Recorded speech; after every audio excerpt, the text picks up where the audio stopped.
What's up, Wildcats, and welcome to today's episode of The Change Up. I'm your host, Liam Barrett, and this is probably the last episode of the one-on-one series. It's been fun, and I definitely appreciate not having to get 3 interviews for each episode, so let me know if you guys want another episode or 2 in this style. However, I think it is about time we move on to something new. Still, I've got a fun special episode planned before that, so stay tuned. This episode is about something I'm really passionate about, martial arts. People started talking about it more following the Asian American Student Union Assembly and its Taekwondo demonstration, and I thought it could be fun to talk one-on-one with someone about the topic. However, I have already interviewed the Taekwondo Self-Defense Club for the Sports Club episode, which you should check out if you haven't already, so this time I'm going in depth with a friend about something new. Please enjoy. Today, I've brought on Mia Magone, business manager for The Pitch and weapon of mass destruction, to talk about martial arts.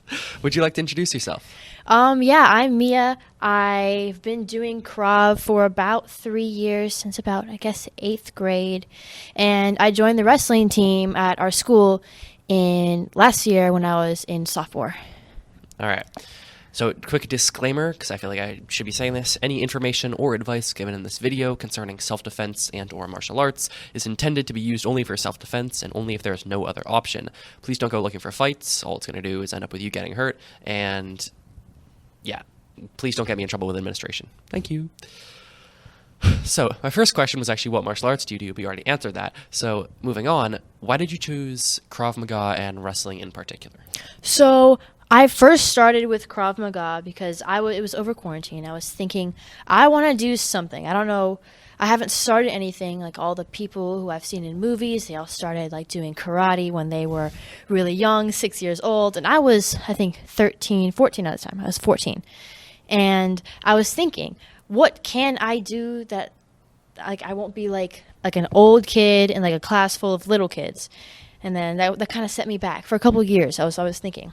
And one day I went to go talk to my uncle, and he says that he went to a class, and it was at a Krav studio in Bethesda, and he really enjoyed it. And I was like, oh, I do know a little bit about what Krav Maga is. I've never practiced it or anything, but I actually was thinking about that would be, if I had to choose a martial art, it would be a cooler one because it's so practical. It is so direct. Applicable. Yeah, applicable. And why did you decide to join wrestling? Wrestling? Well, my friend suggested to me just kind of like randomly because she knew I did Krav Maga. So what happened was, as a joke, she came up and she said, you should do wrestling because we don't have enough girls in wrestling. There were 3 at the time. And I was like, I don't know. Maybe I should do wrestling. That sounds fun. Imagine me and going wrestling. But I wasn't exactly serious. But as time went on, I thought about it a little bit more. My father was a wrestler. He wasn't really around much when I was a kid, though I do still see him occasionally. But he's been wrestling since he was 6 years old. So I thought, that is something interesting. Though my uncle, who I saw a little bit more frequently, also was a wrestler. Remember, he wrestled for WJ. He was fairly good. And I would jokingly wrestle with him as a little kid, but then again, he was a big teenager, and I was like 7. So I had a little bit of background family-wise, but I didn't really do any kind of actual wrestling. But I decided to go ahead and try it out. So I went to the classes, the pre-season practices at Yamasaki Academy, which they allowed us to go in for free, which is pretty nice because of Enzo was our team captain the year that I joined. So that was great. And I ended up really liking it. It's rough on the body, but it is a fun sport. I can attest to that. Mia comes into pitch with like bruises. You had your lip like halfway to hell and back a few days ago. Oh, like, yeah, that was bad. Bruises. You had your freaking elbow broken a while ago. Oh, yeah, dislocated. Yeah. So just because it's like a one-on-one, reciprocating, martial arts I don't know, I guess the closest thing I'd say is Muay Thai. I've been doing it since, similar to Mia, like pretty much start of high school. You've been doing it for a bit longer, I think. I mean, it started off with me just doing boxing because anyone who's interested, Bethesda Boxing, Kickboxing Academy, amazing place. That's where I go. Oh, yeah, my place is Krav Maga CDK. Shameless plug. Yeah, of course. And I just started off because I need to be doing some like sport or self-defense. I just quit soccer, and my mom was like, "Oh, you're a big high schooler now. You should know how to defend yourself." And I was not going to go to the Y and do classes there. So nothing wrong with the Y. If you go to the Y, totally okay. But I wanted something a bit more like martial arts focused. So went to the gym, loved boxing. From there, moved on to kickboxing. From there, moved on to Muay Thai. And at this point, I can do friggin' Taekwondo, capoeira, basic grappling stuff. So I don't know what I do. I guess Muay Thai is the most accurate one. Similarly, actually, I go to either teen or adult classes.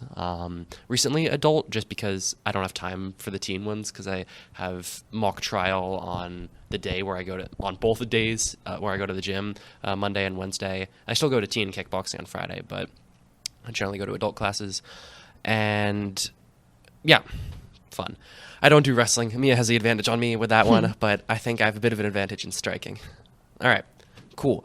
So what would you say the benefits are of wrestling and Krav? Okay, so I think when it comes to your self-confidence, walking around being 100%. like, I drop this line all the time. My friends are like, "Oh, do you need me to walk you home? Because it's like dark." And I'm like, "No, I'm fine. I know Krav Maga." I drop that all the time. So socially... Your Krav Maga t-shirt? Oh, yeah, I have Krav Maga t-shirts, wear them all the time. Yeah, socially... I just really proud of myself for doing Krav Maga. I feel like that's a cool kind of thing when people are like, "Oh, what do you do?" I do soccer. What do you do? I do wrestling. That's always a big thing, especially because there's not many women in wrestling. It's growing a lot, which is amazing. Like, I feel like women should definitely join wrestling. It's, in my opinion, the best sport. So I feel like the benefits when it comes physically, other than getting kind of beat up. I remember once I keep sidetracking. Yeah, I had like marks on my neck from getting choked out in a class. Not choked out unconscious, but choked out like it was aggressive, and there were marks on my neck because I was paired with the biggest guy in the class. But see, the confidence part is I got out of that because I know the technique. So I feel like confidence is one of the biggest things, and physical exercise too. Again, I got gassed during that test. In wrestling, I get tired a lot, but it's great for your health. Yeah. And in terms of other physical things, I do Muay Thai, and that involves a lot of kicks. Same thing with Taekwondo, capoeira. So balance, 100% better. Like, I couldn't touch my toes. I couldn't stand on one leg. Well, I could stand on one leg, but like I was not good before this. But I've been doing it for like 3 years at this point, and just so much better. Like, my legs are stronger. I have more balance. And if you do it consistently, like I go 5 or 6 hours a week, you're going to see just improvements overall with health. You're going to, like, for me, it helps me get out stress. So you're going to feel more like clear-minded, just overall better, I don't know, bodily health. Can't go wrong with it. Great cardio. So I know you really want a section where you can promote women's wrestling. You did a bit of it earlier, but do you want to have a spiel about why you should join women's wrestling? Absolutely. So when I first joined, there were 3 women, and so it wasn't that big. That was one of the reasons why I was hesitant to join, is because, I'm going to be a room full of sweaty men with 3 other girls, and one of them was graduating, so it turned into 2 girls. I was going to be the 3rd girl. But I decided to take a shot at wrestling. And then once I joined, it was still the preseason, I started, like, hearing from my friend, like, "Oh, there were other girls showing up, like, to the preconditioning workouts." And I was like, "Oh, there's other women." And so I feel like that definitely helped my experience. I was prepared to be one of 3 women, but when I joined, there were about 9 of us, which is still, there was a team of about 80 people. So it was still, like, a very small percent of us, but Still there, still present. It was amazing. Like, the boys, they weren't really a problem. We got along with them well, and we were part of the family, the team, co-ed team, for, like, pretty securely. I believe that there isn't much difference between the girls and the boys on our team. Like, the girls, they put in as much effort, if not more, than the boys, and they are comparable when it comes to their wrestling skills. I mean, everything's done by weight classes, so it's not like I'm getting put up against a guy who weighs 180 pounds, but I'm getting against people who actually weigh the same as me, which it can be still a little bit of a challenge because as a woman, you have to have a little bit higher body fat than a guy does. And so when I wrestle, I'm tending to be wrestling guys with a little bit more muscle. But skill will always trump strength, in my personal opinion. That's what my coach says. And Your coach is right, yeah. Yeah, that's definitely true. And so if I can do a nice shot on a guy, then it doesn't matter that he's a little bit stronger than me. And I think compared to last year, the amount of women in wrestling is crazy. There are girls tournaments. There's the same amount of girls tournaments as guy tournaments this year. And there are women all over. I'm like hearing from my friends that they are doing wrestling, and just so many girls. I think was the fastest growing sport when you talk about women alone, because like a couple years ago there were like 5 people in wrestling, and now there's like a couple thousand, which is a pretty big increase. And so there's a lot of girls. And so anyone who wants, or even remotely is thinking about joining the wrestling team, can roll over to Yamasaki or Capital Wrestling Club and try it out, because it is amazing for you. It's so much power, especially because it's a one-on-one sport. Because, you have a team, and the team will go and they'll compete, and the team will win or lose. Cheer you on. Yeah, but it is just so pure. Just you and another person standing in the arena, and just everything that you got, that's what you give. And just how direct it is empowering.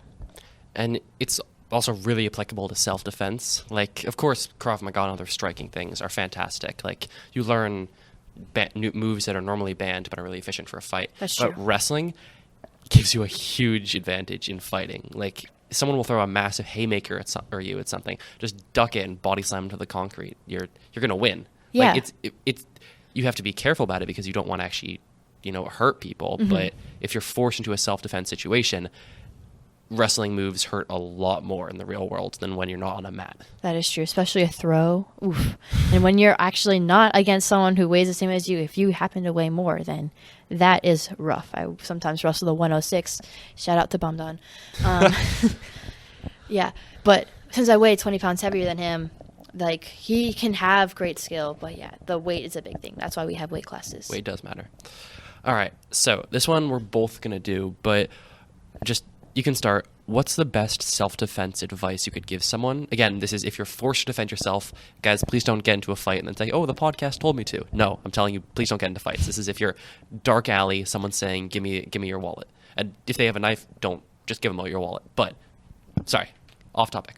Biggest principle of Krav Maga is you only fight and you only try to go after someone when you have to. I remember when we once did a gun defense, and part of our drill was our partner would yell something and we would decide whether or not we're going to defend. So if someone said, give me your wallet, give them the wallet. If someone says, my partner said, death to America, and I freaked out, and I definitely did that gun defense right there. So you have to gauge if you can prevent the fight in any way, you do that, okay? You are not going to try to trust yourself and get in a fight, because even if you are better at fighting, you get hurt in fights. Like, I'm a wrestler, and Liam knows I show up all the time just covered in bruises, dislocated elbows, that kind of stuff. Don't get in fights. I won, by the way, when I dislocated my elbow. Still dislocated my elbow. Don't get in the fight, even if you win. Best martial art is running away, for sure. That's true. That's what I was going to say.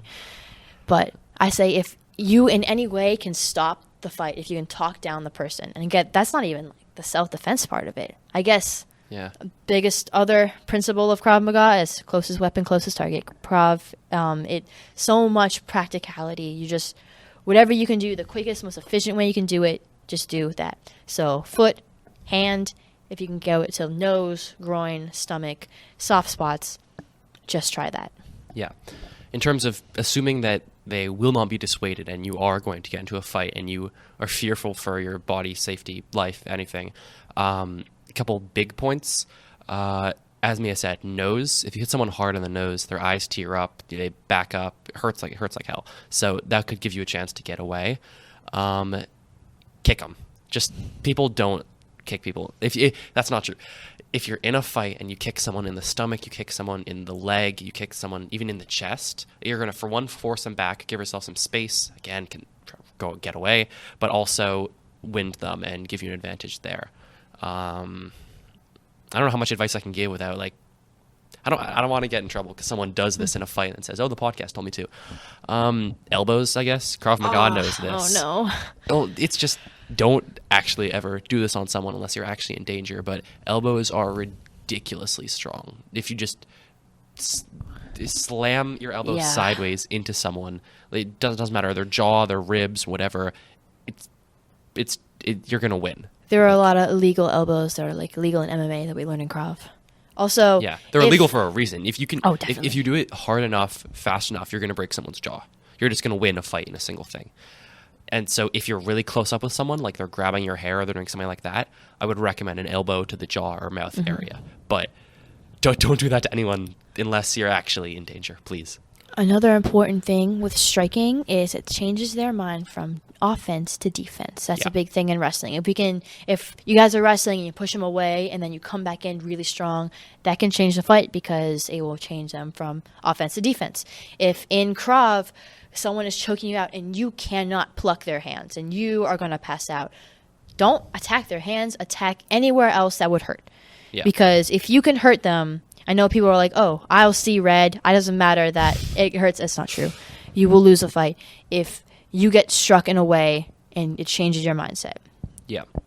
Like, plus punches and strikes are so much weaker when you're moving backwards. So if you can just force someone away from you, keep moving forward, you're going to be at an advantage. All right. Is there anything else that you'd like to include that I didn't mention concerning literally anything, like girls wrestling, martial arts? Maybe not a 5-minute speech on girls wrestling, but Okay, fine. anything? Fun fact. This is just back to be careful with your elbows because I dislocated mine. Yeah. My very first class of level 2 in Krav Maga was an elbow break.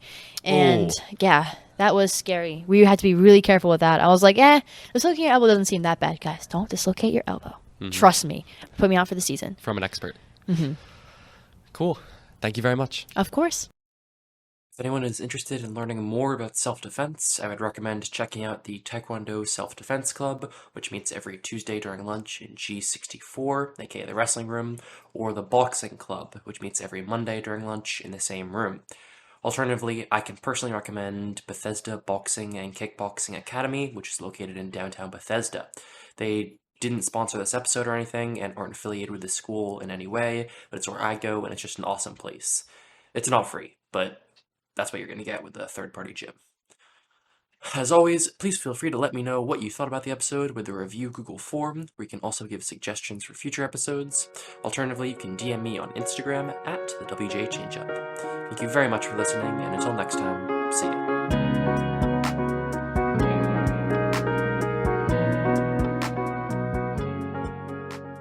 Thank you, Mia Magone, for agreeing to be interviewed, and a huge thanks to the WJ Pep Band for composing the introduction song. As always, thank you, Miss Gelfand, for letting me use the Media Center conference room to record.